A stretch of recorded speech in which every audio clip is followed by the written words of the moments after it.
दिहलू हमके दोसरा के पाके, कैसे खुश रहबू जान हो भुला के, कैसे खुश रहबू जान हो भुला। छोड़ी दिहलू हमके दोसरा के पाके, कैसे खुश रहबू जान हो भुला के। नंबर कइलू बलौकाय सोना बारू तू बड़ गदार, ऐसन नइखे कवनो रे दिनमा रोबे न जनुआ तोहार, ऐसन नइखे कवनो रे दिनमा रोबे न जनुआ तोहार।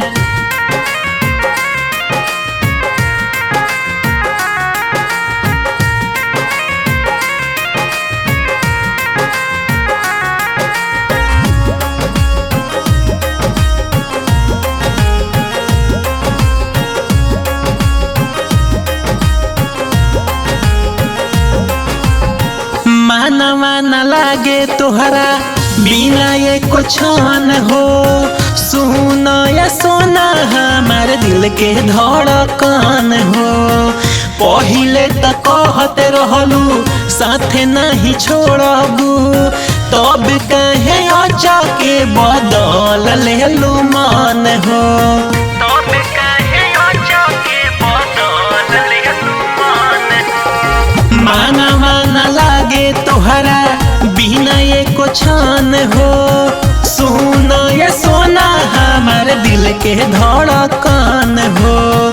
पहिले त कहत रहलू साथे नहीं छोड़बू, तब कहे अचके बदल लेलू मन हो। दिया बार के खोजबू तब न मिली हमारा लेखा दिलदार, ऐसन नइखे कवनो रे दिनमा रोबे न जनुआ तोहार, ऐसन नइखे कवनो रे दिनमा रोबे न जनुआ तोहार।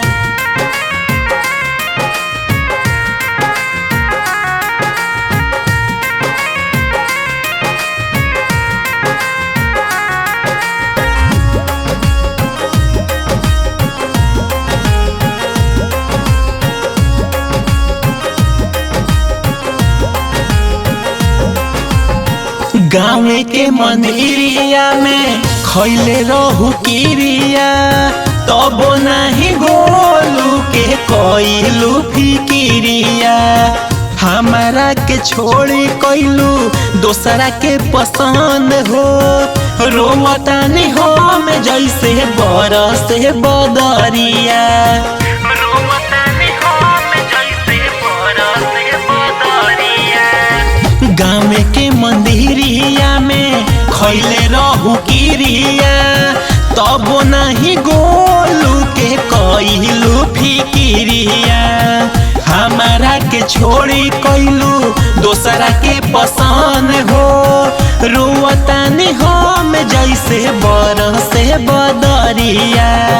तोहरा बिना जिंदगी सोना लागेला बेकार, ऐसन नइखे कवनो रे दिनमा रोबे न जनुआ तोहार, ऐसन नइखे एकहु रे दिनमा रोबे न जनुआ तोहार।